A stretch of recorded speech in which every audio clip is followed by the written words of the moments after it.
দেশে এত এত বেশি যে প্রবলেম, যে নায়ক সালমান শাহর হত্যাকাণ্ডটা নিয়ে যে এভাবে আদালতের রায় হওয়ার পর আবারও মাথাচাড়া দিয়ে উঠেছিল, মানে স্লোগানে, মানববন্ধনে, সবার লেখালেখিয়ে যেভাবে এগিয়ে যাচ্ছিল সেটা আবার একদম স্লথ হয়ে গিয়েছে প্রায় এক সপ্তাহ আগেই। গতকাল কার একটা পোস্টে জানি দেখলাম, ক্রিমিনাল ডন, আসামির তালিকায় যার নাম আছে 11 জনের মধ্যে একজন, সেই ডন নাকি প্রকাশ্যে আবারও ঘোরাফেরা করছে। Actually bad luck. সামিরাও আবার সামনে চলে আসবে। সামিরা যেহেতু 1 নম্বর আসামি, সে গা ঢাকা দিয়েছে, লুকিয়ে গিয়েছে।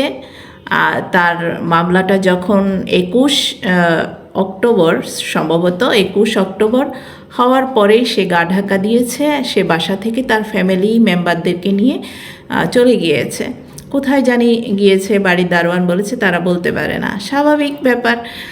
29 বছর ধরে এরা মিথ্যা, জাতিকে একটা মিথ্যা প্রতিশ্রুতি দিয়ে, মিথ্যা কথা দিয়ে দিয়ে দিয়ে এরকম একজন নায়কের হত্যাকাণ্ডটাকে নিয়ে তারা চালাকি করেছে।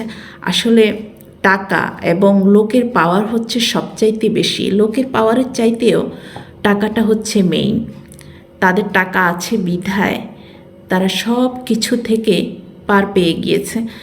বাংলাদেশে এমন এমন অনেক হত্যাকাণ্ড, আলোচিত ঘটনা আছে যে কোনো কুল কিনারা হয়নি, কিছুই হয়নি, কোনো সমাধান হয়নি।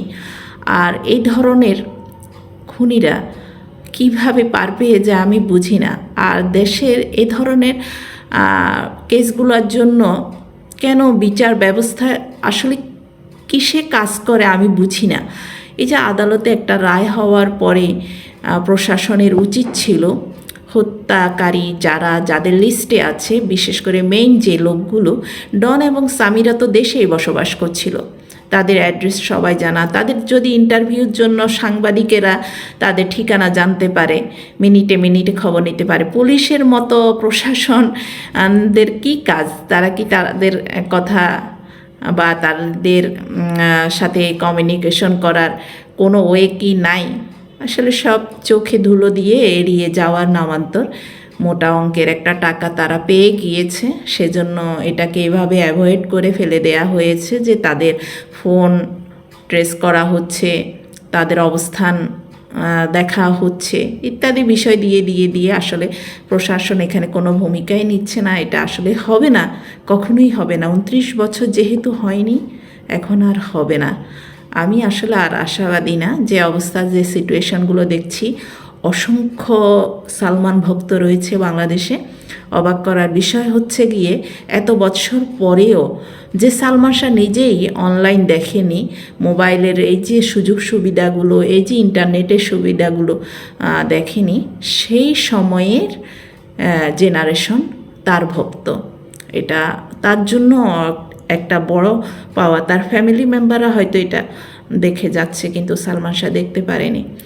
এতটুকুতেই থাকবে, আর এর বেশি কিছু হবে না। সামিরা, ডন, আরও বাকি যারা হত্যাকারী আছে, যারা এটার সাথে সম্পৃক্ত, তাদের বিচার কখনোই হবে না।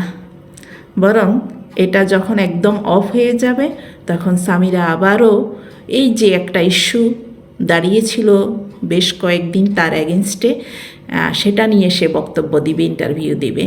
আর আমাদের কিছু জার্নালিস্ট আছে, ইউটিউবার আছে, যারা তাদের পেশাগত কাজ ছাড়াও এদের ইন্টারভিউগুলো নেয়। আমি একজনের কথা জানি, একজন নিউজ প্রেজেন্টার, নাম ফয়সাল।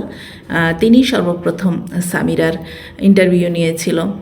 এরপরে তেমন কাউকে আর দেখি নাই, উনিই নিয়েছিল।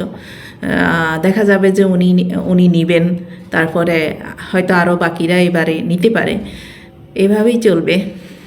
এটার কোনো সমস্যা সমাধান কখনোই হবে না। টাকা যেখানে, সব সলভ।